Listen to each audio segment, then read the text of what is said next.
How are we all doing? Hopefully now I'm not going to disappoint you. I think Joe might have had a few drinks too many last night. He's still a bit rough. Not thinking straight. No, but first of all, thanks a million for coming in today. I woke up yesterday about 11:30 in the morning, and my first thought was, Jesus, if I'm only getting up at 11:30, who's going to be up at 11 o'clock tomorrow morning to listen to us? So, it's good to be here. So, I suppose I'll start off and tell you all a little story about when I was kind of 6 or 7 years of age. My local GAA club decided they were going launching a new juvenile pitch. The showcase event was to be 40 minutes of pure, raw, unadulterated under-8s hurling. Being from Kilkenny, I'd only recently mastered the skills of rising the ball and was greatly looking forward to showing everybody my new talents. However, little did I know that this day would coincide with my first insight into Irish politics. You see, the guest of honour was to be none other than our local TD. To the bewilderment of my peers and I, the match was delayed for what seemed like a lifetime. Not even a bottle of Cadet Orange and a bag of potatoes could stem the impatience. As we waited for what seemed like a lifetime for the TD to lovingly make his way through the crowd, shaking the necessary hands, cutting the ribbon and, of course, delivering the obligatory long-winded speech. I learned one thing from that occasion. Never speak for too long, because you never know. Maybe someone in the crowd is dying to go hurling. So please bear with me. When I was in my third year of college, I was flat out on autopilot, floating through my degree, spending more time in nightclubs than lecture halls. I was studying business through Irish, mainly owing to the fact that, like many of my peers, I didn't really have a notion of what I wanted to do after school, but I knew my mother would kill me if I didn't do something. On a class trip, I met a guy who was interested in setting up an Irish-speaking GA club. I was angling for a J1 that summer, heading over to the States, and with 3 years of serious drinking under my belt, I needed a bit of training to scrub up on the beach body, so I agreed to get involved. Long story short, I went along to a meeting about this new club a few weeks later, as only tends to happen in Ireland, owing to the fact that I had the most spare time in the room, I was elected chairperson. So at 20 years of age, having walked into a room with very low expectations of myself, and if we're brutally honest, society had equally low expectations of me, I walked out with a GA club to found. MacGill Óga CLG, Ireland's only urban-based Irish-speaking sports team, has grown rapidly. We've 4 adult teams playing every week, and just last Monday, I joined a group of 20 of my peers who gathered in a Gaelscoil in Lucan to begin youth coach training ahead of the launch of our underage structure in autumn. To fall into a leadership role in such a vibrant project at such a young age was a life-changing experience. I realised that by moving the Irish language outside of the lecture hall, that it could become an integral part of my everyday life. I learned how sport can bring people together and create communities. I saw with my very own eyes what happens when a group of dedicated people come together to get something done. I found myself thinking a lot more about the language and about the role of sport in our society, about citizenship. I'd found my passions. I had a reference point. When I was 20, I was lucky enough to fall into a life-changing experience. An experience which opened my eyes to the opportunity which surrounded me in the world, and my power to organise people to engage with them. From talking to people right across the country, it seems many of us who engage frequently with societal systems have been all shaped by random interaction with exceptional individuals or events. Is this good enough? Is it good enough that this is coincidental? If we fundamentally want to create an engaged society, we cannot afford to leave this voyage of self-discovery to chance. Prior to MacGill Óga, what was going on in my head? Naturally enough, there was a lot about socialising and sex. Money, probably. Academia and career, not really. Political and societal well-being, most definitely not. When I was in college, I was asked to go drinking every day. I was offered Class A drugs a couple of times a year. I was never once asked to volunteer. Go figure. At what stage of your formative years do you learn to discover what you're passionate about? And when do you learn the skills to take responsibility for the things you're passionate about? How can we ensure this voyage of self-discovery becomes a rite of passage for every young person across the country, ensuring every young person gains the self-awareness and skills needed to effectively engage with society, engage with their communities, and engage with the systems of governance? Over the last 3 years, I foolishly at times dedicated my life to finding an answer to this question. I was driving down the North Circular Road about 3.5 years ago with a friend of mine on the way to football training. We were reflecting on the Gael and how it had altered our view of the world. We wondered why things like this were happening by accident, and what would happen if we made it a normal part of the student experience to get stuck into your local community, to learn what you were passionate about and to develop the skills needed to take collective responsibility for your passions. Hence, RAG Ireland was born. We developed an award-winning methodology which has been presented as best practice on student engagement on 3 continents, focusing on unlocking the potential of young people to organise themselves and mobilise each other. By making it easy for students to engage with the community using their hobbies, we began to turn the tide of apathy. That's a load of waffle. What that means is we actually started asking young people to get involved. And what we've seen was amazing. Engagement has become a core part of the student experience for thousands of students. There's a massive desire from our generation to engage with society in meaningful ways. Over the last 3 years, we've worked with 10,000 students, supporting thousands to volunteer in their local communities, whilst over 30 students have embraced their inner entrepreneur to come up with new ways of solving age-old societal problems. A great example of the success of RAG is Glenty's local, Jamie Gallagher, who got involved with RAG because it sounded like good crack. With the right support, he's gone on to develop a highly successful social initiative called Go Gaga for Ga, which is being piloted nationally in conjunction with Croke Park, with a view to becoming the GAA's national response to lower participation rates in poor socioeconomic areas. Not bad for an apathetic young fella. My parents' generation have done something fantastic. They've created the most educated and competent generation our country's ever seen. But the job has been left half done. Without the infrastructure to mobilise students and young people to engage with the world around them, is it any wonder that they're being left drift off into society without the skills and sense of purpose to drive this country forward? Somewhere on our island, in a parallel universe to that of your average Irish person in their early 20s, exists the political bubble. Hollywood paints a portrait of politics as a fast-paced drama full of intrigue and suspense. Impassioned oration leads to mass adoration. The public scrape by holding a watchful eye as the plot ebbs and flows. Every couple of years, just when you think this drama's run its course, new names and new faces emerge to reinvigorate flagging plots.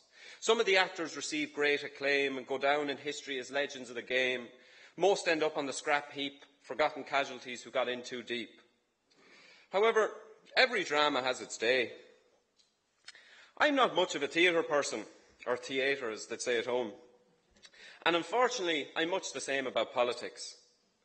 Like many people, I occasionally indulge in the intoxicating romanticism of politics. Just a fortnight ago, I was glued to the television to watch the announcement of the new cabinet. Who'd go where? What would it mean? Who'd benefit? It's easy to get sucked into this bubble of believing that politics can and will deliver a brighter future for our island nation. And then you get a harsh smack back to reality with the realisation that amongst all the merry-go-round, our government's just appointed a new senior and junior minister for Gaeltacht affairs who can barely hold a conversation in Irish. Should it just make you want to give up? I know many of my peers have long ago. I can't really blame them. I think deep down I want to believe that politics matters, but like the politicians, they just make it too hard. Take a step back and observe the political landscape for a few moments. Where's the hope for our political system? What does it even seek to achieve? Ireland seems to be an aimless project with no fundamental purpose. Our political parties squabble amongst themselves with little focus other than ensuring self-survival. Our traditional political heavyweights have no guiding ideology or vision for what Ireland can achieve, other than embarrassing little soundbites, that is, such as the best small country in the world in which to do business. The lack of a political ideology which dominates our political discourse means the parties run an iron-tight party whip. How else can you control a group of random people who end up together, united by very little, except for a dislike and distrust of everyone who isn't one of them? This means we've the funny little scenario of democracy once every 5 years. With no real ideological rooting, the parties define themselves on the doorsteps as not being the other crowd. They make empty promises and scaremonger in equal portions with the hope that the electorate will determine them to be the best of a bad lot. All that matters is getting elected because once that happens, sure, you've near free rein to do whatever you want for another 5 years. Our political system and culture is going nowhere and fast. Is it any wonder that young people aren't buying into it? We simply don't know what we're buying into. We've no interest in politics for the sake of politics. Politics for the sake of politics just doesn't work anymore. There's something really interesting about my generation. It's the first generation on this island for hundreds of years, specifically in the south of Ireland, who haven't had their formative years dominated by armed struggle or mass infringement of our civil rights. Whereas once politics was an escape from violence and oppression, now it's at risk of becoming an irrelevant sideshow. And I, for one, don't see any leadership coming through who can change this. When I read about the collective ambition of the likes of Pearse, Collins and Hyde, the visions they had for our country, it fills me with hope. Hope that once lived a generation of people on our island who fundamentally believed in the collective potential of people like me, the Irish people. It is this collective ambition which I could buy into. Yet as politics and the people who dominate it becomes increasingly driven by individual desire, this seems ever less likely. Quite simply, with the best will in the world, too many of the wrong people end up in politics. Without any deep-rooted ideological drive or collective ambition, Irish politics is dominated by people who either love themselves or love politics. These people are addicted to the toxic fumes of politics and will do whatever is needed to stay involved in something they love, refusing to recognise the dire consequences this has for many of the rest of us. Is there any hope? Yes, there is. Although I must say I despair when I see dribs and drabs of young people at 16 and 17 joining youth political parties. I fear these young people are condemning my generation to accepting the political mediocrity which has gone before us. How can a 16-year-old be expected to choose Fine Gael over Fianna Fáil when even the most seasoned political analyst fails to spot any ideological differences? Let me tell you a story. In the recent local elections, a plethora of young candidates came to the fore preaching off a platform of new politics. I have the misfortune of happening to know a few of these people. And I remember chatting to one fella and I says to him, he's actually here earlier this week, and I says to him, so how's the campaign going along? He was after getting the nod to run for one of the bigger parties in Dublin, you know. I goes, how's the campaign coming along? He looks at me and goes, Asher, you know yourself. There's only so many doors you can knock on pretending you care about people's problems before it gets tiring. Sounds like more the wrong kind of politician engaging in the wrong kind of culture to me. But ladies and gentlemen, this is the future of Irish politics. Do we not deserve better? So we know there are ways to engage young people with society, and we know our politicians and political culture is ultimately going to get us nowhere. Surely the logical thing is to engage the young people with proactively disrupting our political system. Yet my generation can't do this on our own. This time last year, RAG Ireland had 3 full-time employees, growing and supporting a network of thousands of young people to discover their passions and learn the skills needed to take collective responsibility for the future of our country. However, when the clock strikes 5 o'clock tomorrow, we'll have none. Inability to find further funding means RAG is simply unable to continue solving the problem some like to call youth apathy. I learned a lot from my journey with RAG. I've seen the enormous potential of my generation right across the country. They've touched the lives and transformed the communities of many. These are real young people who care about solving some of Ireland's realest problems. However, I'm afraid that in spite of some phenomenal support from a small number of individuals and companies, that in the main we've been very underwhelmed by the support that's out there for young people who want to engage with shaping the future of this country. I tried my best. I knocked on every door in Dublin and many open doors in Dublin and every closed one, only to discover Dublin is full of people who network as if it's some sort of exact science in the hope it will get them ahead. Unfortunately, it's incredibly challenging to find people who are fundamentally interested in moving beyond the talk, in bringing about disruptive transformation which our country needs, and more importantly, who are committed to going out of their way to bring this about. Over the last 3 years, I was shifted, shafted and shunted between 6 government departments, all of them who've told me that in fact it was another government department who was responsible for what we were doing. To be honest, it's all been very disappointing. Our system is set up to suck the idealism and energy out of young people. It's that simple. But what can we do, I suppose, you know? And I look at it and draw an analogy. Did every Pádraig Pearse had a Thomas Clarke, every Harry Potter had an Albus Dumbledore? My generation has the energy, the ideas, the talent to transform the economic, cultural, social, environmental and political systems which have malfunctioned so badly in our country. What we need is the guiding hand of those who've gone before us. Your experience, your investment and your connections.